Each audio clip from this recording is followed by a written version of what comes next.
Hello and welcome to today's demonstration in our hand building class. Today I thought we'd do something a little bit different. We're going to make some pieces to go in the garden, and what I've always fancied doing is having a go at making some fish. I've seen these lovely pictures. I posted one of them up there of fish actually swimming through the foliage, so it looks like you're underwater and the fish are sort of swimming towards you. So I thought I'd have a go at that. I've been playing around with different ways to do it and different types of fish. So I had a go at making a trout earlier.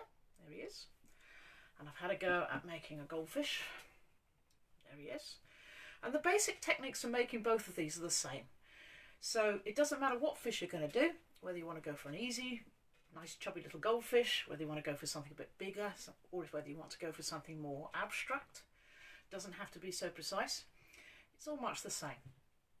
So I'm going to start with a lump of clay, and what I'm going to do is I'm going to break this lump in half. Might end up with a bigger bit actually, make a slightly bigger fish. I'm going to make a companion for this goldfish here.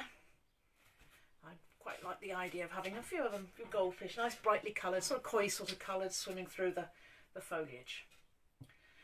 And I start by making this into something roughly fish shaped. If got no idea of what fish shapes is, there's lots of sources on the internet. You can print off templates to work by. That's a trout, and I've lost the others, the goldfish, etc. But you can print out some pictures and you can use that as a guide to sort of make the basic shape. So I'm just going to squish this around. I'm not making it too thin. I'm going to actually use the pinch pot technique, but I want it more or less the right shape and the right size. And what I'm aiming for is to have it tapering down a bit at one end, like that, coming to more of a rounded end at the other, which is going to be the head. Do that, like that. All the time smoothing it down, just getting it sort of the right sort of shape. Like that. So that's going to be our fish's head there. And then repeat with the other piece to get it about the same size. Stretch him out a bit because that bit's a bit bigger.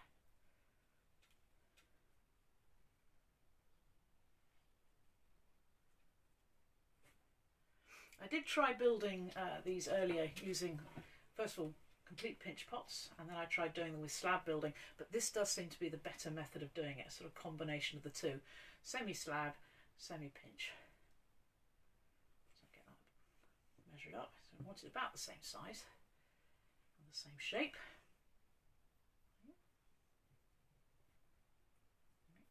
And then what I'm going to do is I'm going to take this in my hand and I'm going to push it in, and basically within my hand just shaping half a fish. So that end's going to come down to his nose like that, and just thinning it out. I want to make him a bit longer as well, so I just thin that out all the way around, because obviously we couldn't put those two lumps of clay together. That would just be suicide, because it'd be far too thick, plus the fact it's going to be blooming heavy. Get as much out of it as possible, so thin it down. I don't want to thin it too thin because I'm going to have to work it and manipulate it, so I want there to be enough thickness that I don't crush the thing. So let's have a look on that end, a little bit more fish shaped, bring that down the tail, a bit more like that. There we go, it's sort of got half a fish, and so now to repeat for the other half. So again, getting in my hand, using my hand to shape it, press it,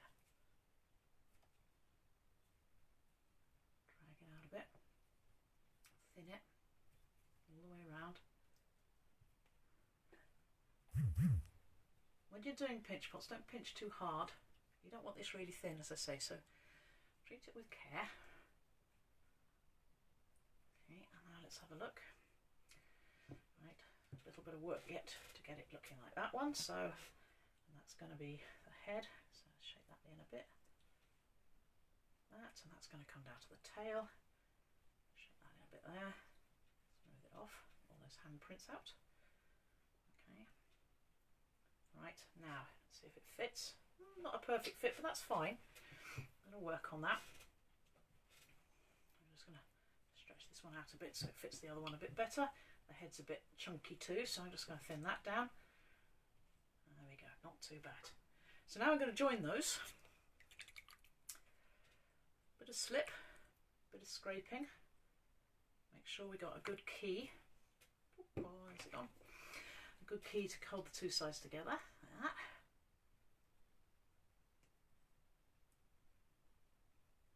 And then before I put them together, I'm also going to pack some newspaper in here. Now this can be quite controversial. Some places are not very keen upon firing pieces of pottery with newspaper in, because it does give off, of course, wood smoke fumes, and some people don't like that. Personally, I've fired newspaper in my kiln for the last 5 years. Never had any problems at all. But then I don't go in there when it's on. So I'll pack this in, and this will mean then when I start to sort of shape my fish later, sort of give him his curves and all the rest of it, it'll stop it compressing it and ending up with some strange finger marks. It's just to hold it together a bit. So pack that in, right to the head, right to the tail. That.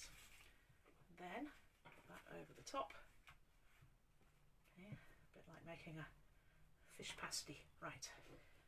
Okay. Now, just gently going to squeeze it all together. And then I'm going to join it. And a bit like coiling, you want to make sure that you're actually not going along the break, but across it. So I go one way, back, forth, back, forth, back, forth, all the way round.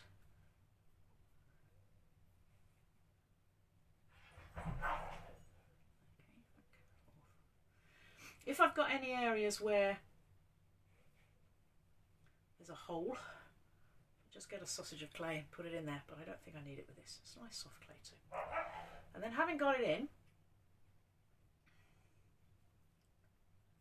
I now just start to smooth it and shape it into a fish shape.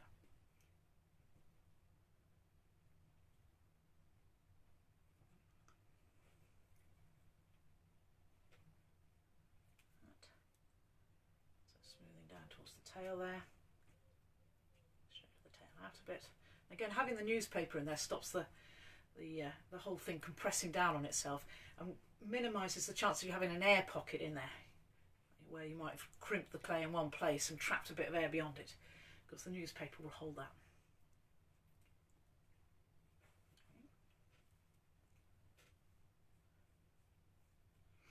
I've now got a sort of torpedo going on here, so now I'm going to work on the head a bit.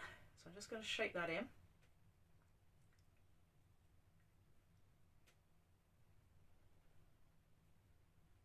Looking down on it from all angles. When I work on a sculpture, I like to have it in my hand so that I can look at it, because I want the head here to be even on both sides, as it's going to be a sort of a goldfish stroke koi. They're mainly viewed from above, so we need to make sure that that's looked right.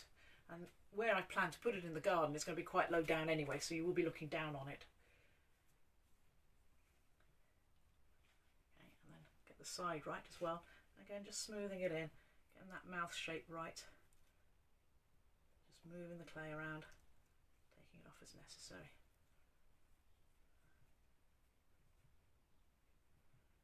Okay.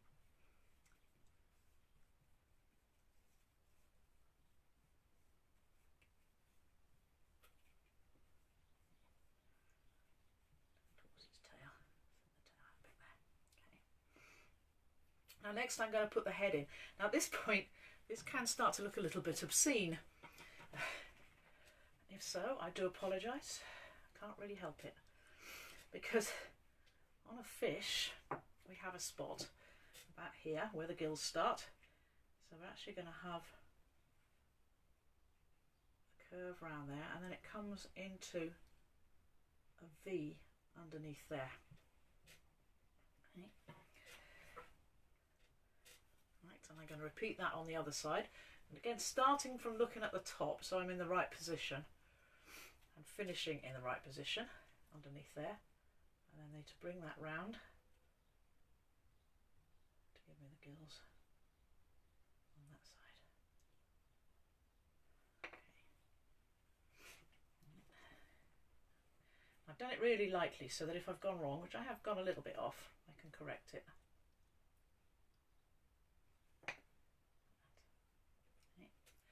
So we've got his head marked out. At this point I'm going to give him some eyes, purely so that if anybody tuning in is wondering what the hell I'm holding in my hands.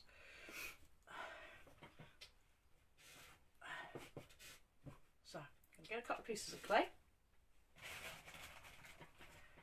and I'm going to make some eyes.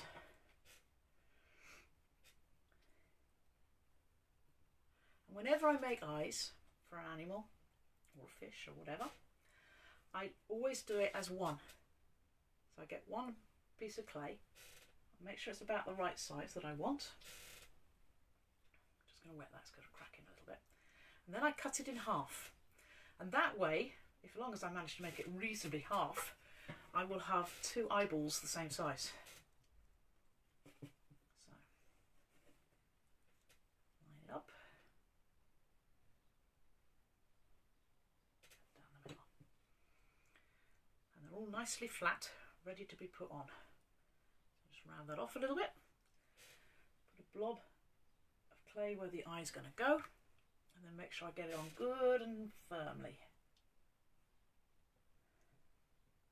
Okay, one eye there. Just round off the other one. That's going to go on the other side. It's starting to look a bit like a fish. Of course, if you're going for sort of like abstract-y type fish, you don't need eyes and all the rest of it. You just want the form, the basic curve that you get going through the water. Essence of fish, I call it. Okay. The next, this fish needs some fins. And the most important fin for any fish is the one on the spine, the dorsal fin. This stops the fish from rolling from side to side as it swims.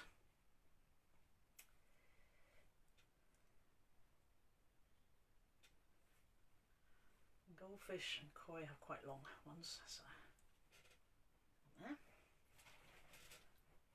Okay, a bit of slip. Attach it. I'm not too worried about the shape when I put pieces on like this. I'm just worried about getting it on, and then I can mess around with it, add bits to it, take bits off, whatever I need to do. Then I'm going to get sausage, a little tiny little worm of clay, run it up the inside there, same on the other side. The fish, and then I'm going to work that in. Just get my fingers into it, smooth it in, out there as well.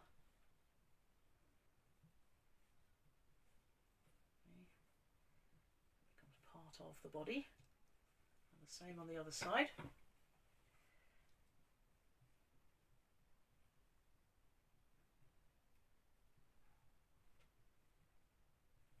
sure it's properly joined in all places, including the front, and then I can just shape that into more of a fin-like shape.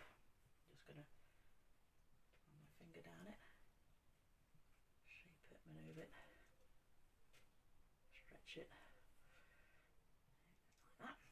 If you find that when you're working this that you start to just roughen it up and you don't seem to be smoothing it down, get a little bit of water, rinse your fingers and dry them. You don't want them wet, you do want them clean. And that will make a whole world of difference to getting things smoothed in and shaped.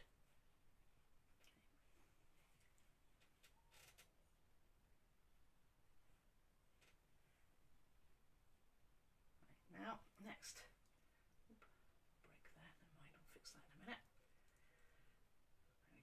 Next I'm going to give him his tail. So,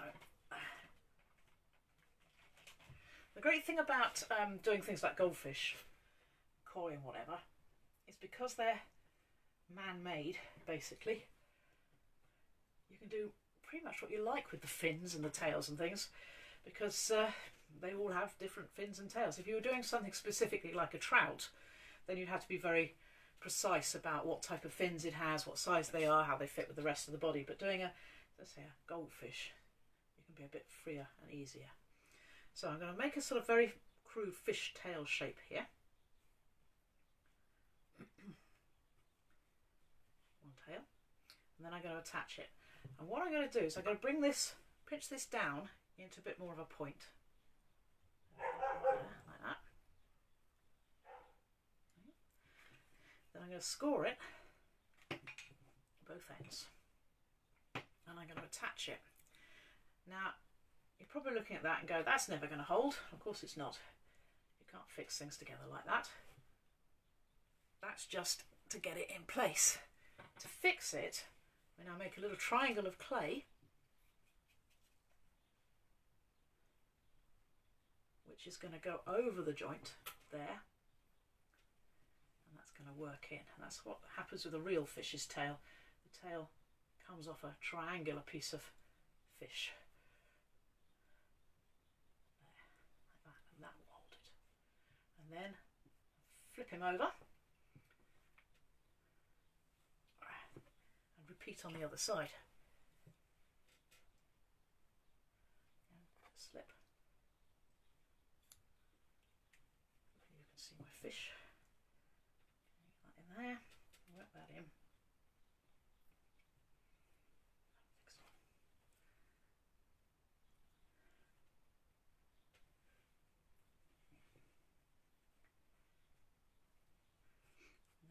Just shape the tail a bit, a little more long, a bit longer. So now we have our basic fish. The other thing all fish have, which again we're going to need, they have more fins than just the dorsal fin. So we need what's called the pectoral fins. These are the ones that help to balance it as well as it swims through the water, helps it change direction. So the tail provides the propulsion, that moves it. The pectoral fins steer. So let's get some pectoral fins on.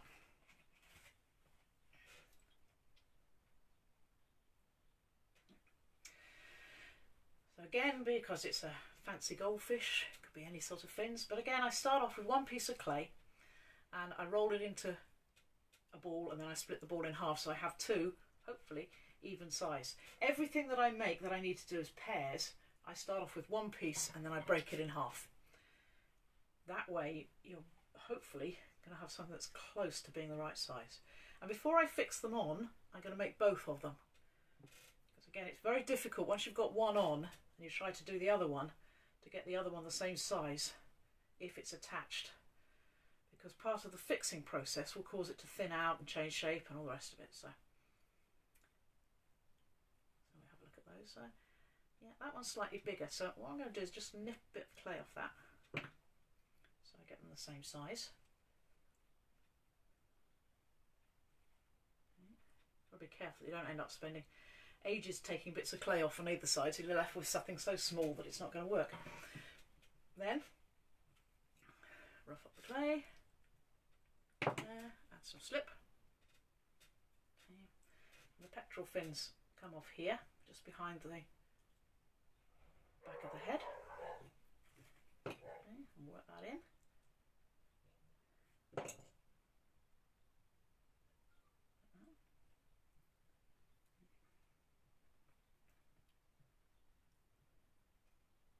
You might find it necessary to add in a little bit more clay just to strengthen that. Coming out a little bit like that. And flip him over, do the same on the other side. I don't know why I think it's a him, of course it could equally well be a her, but okay, make sure you've got the fins about the same place on the fish, so look at it head on and then from above. Okay, that's about where they are. Put that one in there.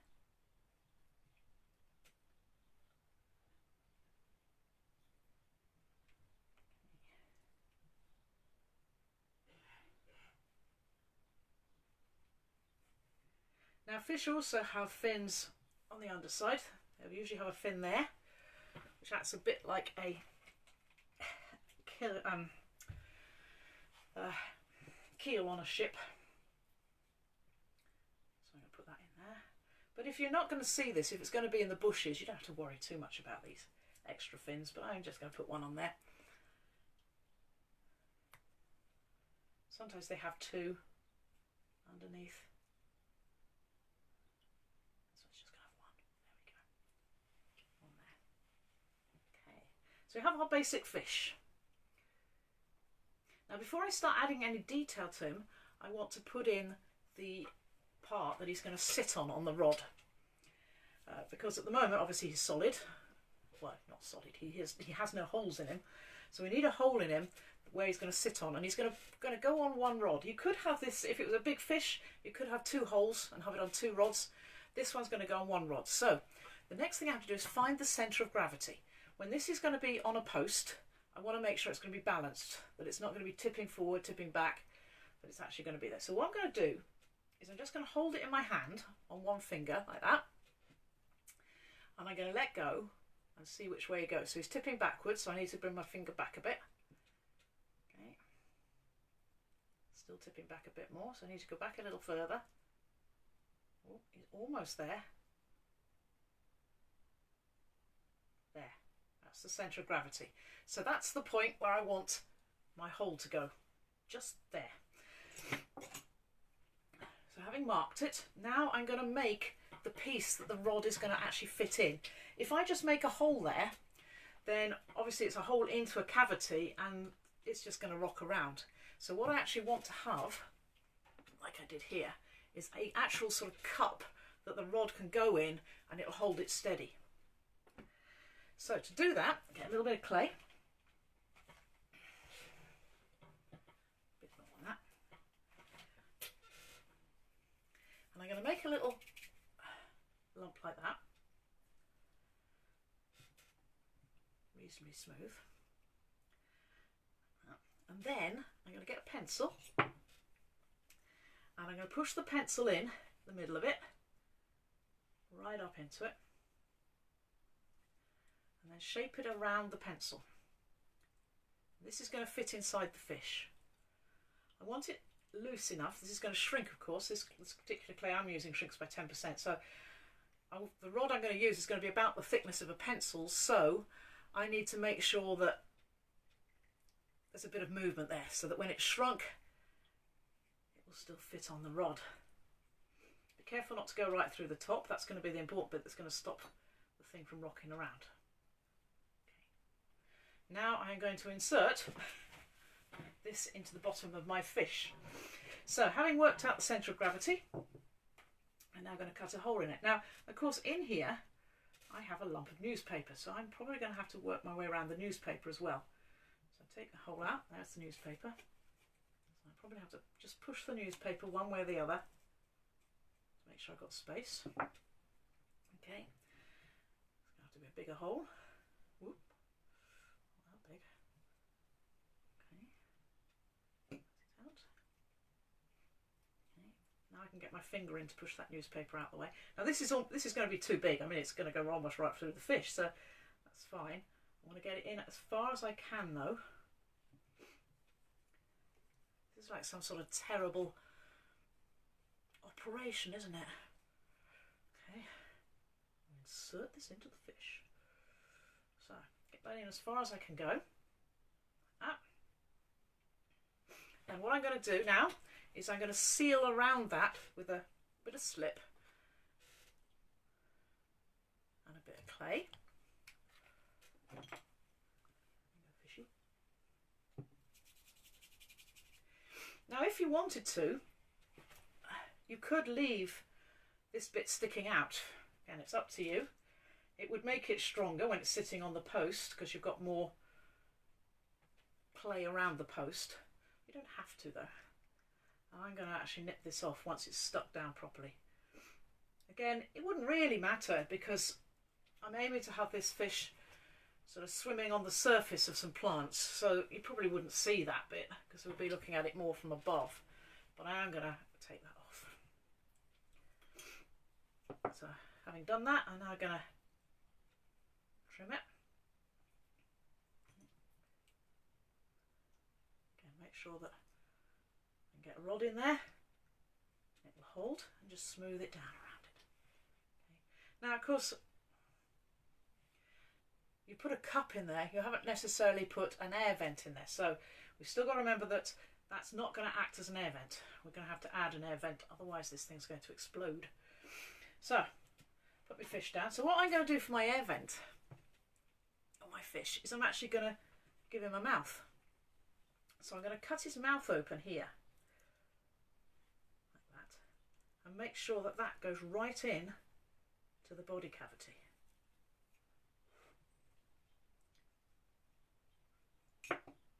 Makes the fish look a little bit more interesting as well. Okay. A little bit of carving required because he's got a bit of a, looks a bit like a sea turtle, so I'm going to take some of that clay off because his nose shouldn't be quite that shape. It should be a bit longer and thinner. That's better. There we go. Right, up. His mouth up again.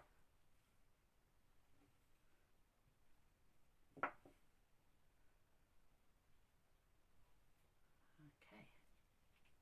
Squashed his eye in the process. This is the trouble with trying to put eyes on early on. So now the next thing, so he's pretty much done, and it now comes down to sort of faffing around with him. So I want to have some scales on this. So there's all sorts of ways you can put scales on a fish. You can actually buy a scale tool, which will do it. Or you can go for a variety of different shapes and forms. One of my favourite is to go for something like this. Or something like that, which works quite well on small fish. Or you could cut away the scales, so you could get something like a little hoop tool like this and actually cut the scales all the way. Or you can press them in. It depends how much time and effort you want to spend on doing it. And as I say, you can actually get a proper tool for making them as well. So I'm going to put some scales in. Let's just see which way do I want to go. Yeah, I'm going to work from the head to the foot. And I'm actually, what I'm doing is I'm making half a scale at a time. So the bits I'm pressing in is not the scale, it's between the scales.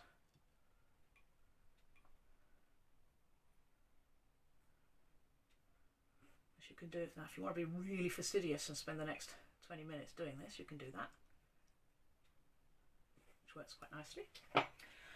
This type of tool you can use as well to do the same sort of thing, and it makes sorry, it makes spiky scales like that. Or if you've got the back end of a spoon or something like that, you can actually just do much coarser scales. I'm going to do this turning round because with using this, I actually work from the tail back because this is going to make round scales. So I just do that. And with this one, you don't have to be quite so precise. You just dot them on and then just keep going over it, and eventually it starts to look scaly. Like that. It's entirely up to you as to what you want to do. And then the last thing, of course, is just to put the detail in the fins. So like that. And then put him in the... Okay. So I've got that one, which is just like a little spade. Okay. Got that one, which is like a little spear. This one, which is pretty much like the back end of a spoon, so you could use that. So then the last thing to do is to just put him into position. So this one I made earlier. Let's see, he's swimming in that direction.